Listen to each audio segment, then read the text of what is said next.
ವರ್ಷಾಂತ್ಯವನ್ನ ಮೈಸೂರಿನಲ್ಲಿ ಸೆಲೆಬ್ರೇಟ್ ಮಾಡುವ ಸಲುವಾಗಿ ಅಪಾರ ಸಂಖ್ಯೆಯಲ್ಲಿ ಪ್ರವಾಸಿಗರು ಬಂದಿದ್ದಾರೆ. ಆ ಕಾರಣಕ್ಕಾಗಿ ಮೈಸೂರಿನ ಅರಮನೆಯ ಆವರಣ ಜನರಿಂದ ಕಿಕ್ಕಿರಿದು ತುಂಬಿದೆ. ದೃಶ್ಯದಲ್ಲಿ ಗಮನಿಸಬಹುದಾಗಿದೆ. ನಾನಿದೀಗ ಮೈಸೂರು ಅರಮನೆಯ ದೃಶ್ಯಗಳನ್ನ ನಿಮಗೆ ತೋರಿಸ್ತಾ ಇದ್ದೇನೆ. ಮೈಸೂರಿನಲ್ಲಿ ಮಾಗಿ ಉತ್ಸವದ ಅಂಗವಾಗಿ ಫಲಪುಷ್ಪ ಪ್ರದರ್ಶನವನ್ನ ಆಯೋಜನೆ ಮಾಡಲಾಗಿದೆ.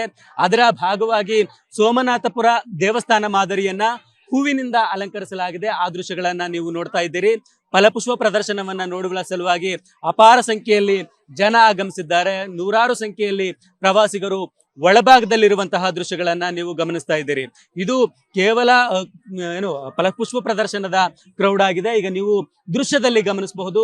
ವಿಶ್ವವಿಖ್ಯಾತ ಮೈಸೂರು ಅರಮನೆಯನ್ನ ನೋಡುವ ಸಲುವಾಗಿ ಅಪಾರ ಸಂಖ್ಯೆಯಲ್ಲಿ ಅಂದಾಜು ಸಾವಿರ ಸಂಖ್ಯೆಯಲ್ಲಿ ಜನ ಆಗಮಿಸಿದ್ದಾರೆ. ಅದರಲ್ಲೂ ಕೇರಳ ರಾಜ್ಯದವರು, ತಮಿಳುನಾಡು ಸೇರಿದಂತೆ ಬೇರೆ ಬೇರೆ ರಾಜ್ಯಗಳಿಂದ, ಹೊರದೇಶಗಳಿಂದ ಮೈಸೂರು ಅರಮನೆಯ ಆವರಣದಲ್ಲಿ ನ್ಯೂ ಇಯರ್ ಅನ್ನ ಸೆಲೆಬ್ರೇಟ್ ಮಾಡುವ ಸಲುವಾಗಿ ಬಂದಿರುವ ದೃಶ್ಯಗಳನ್ನ ನೀವು ಗಮನಿಸಬಹುದು.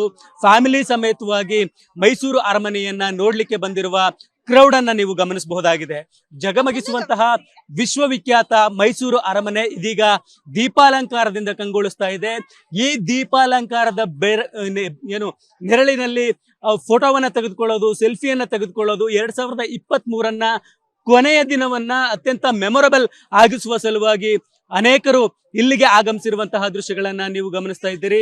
ಈ ಪ್ರಮಾಣದ ಕ್ರೌಡ್ ಅನ್ನ ಯಾವ ಇಯರ್ ಎಂಡ್ ನಲ್ಲೂ ಕೂಡ ನೋಡಿರ್ಲಿಲ್ಲ ಅನ್ನುವ ಮಾತುಗಳನ್ನ ಇಲ್ಲಿನ ಸಿಬ್ಬಂದಿ ಹೇಳ್ತಾ ಇದ್ದಾರೆ. ಒಟ್ಟಾರೆಯಾಗಿ ಅತ್ಯಂತ ವಿಜೃಂಭಣೆಯಿಂದ ಮೈಸೂರು ನ್ಯೂ ಇಯರ್ ಅನ್ನ ಸೆಲೆಬ್ರೇಟ್ ಮಾಡಲಿಕ್ಕೆ ಸಿದ್ಧತೆಯನ್ನ ಮಾಡಿಕೊಂಡಿದೆ. ಮಧ್ಯರಾತ್ರಿ 12 ಗಂಟೆಗೆ ಸರಿಯಾಗಿ ಅಂದ್ರೆ ಶಾರ್ಪ್ 2024 ಪ್ರಾರಂಭ ಆಗುವ ಹೊತ್ತಿಗೆ ಮೈಸೂರು ಅರಮನೆಯ ಆವರಣದಲ್ಲಿ ಸಿಡಿಮದ್ದನ್ನ ಸಿಡಿಸುವ ಮೂಲಕ, ಪಟಾಕಿಯನ್ನ ಹೊಡೆಯುವ ಮೂಲಕ ನ್ಯೂ ಇಯರ್ ಅನ್ನ ಬರಮಾಡಿಕೊಳ್ಳಲಾಗುತ್ತೆ.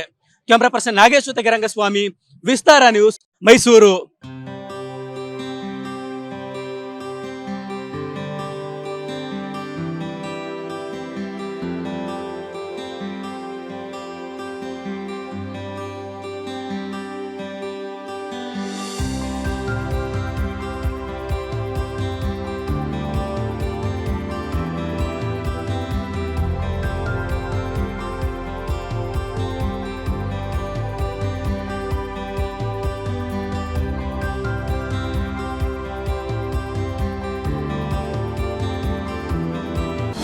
ಅನುಕ್ಷಣದ ಸುದ್ದಿಗಳಿಗಾಗಿ ವಿಸ್ತಾರ ನ್ಯೂಸ್ ಯೂಟ್ಯೂಬ್ ಚಾನೆಲ್ ಸಬ್ಸ್ಕ್ರೈಬ್ ಮಾಡಿ.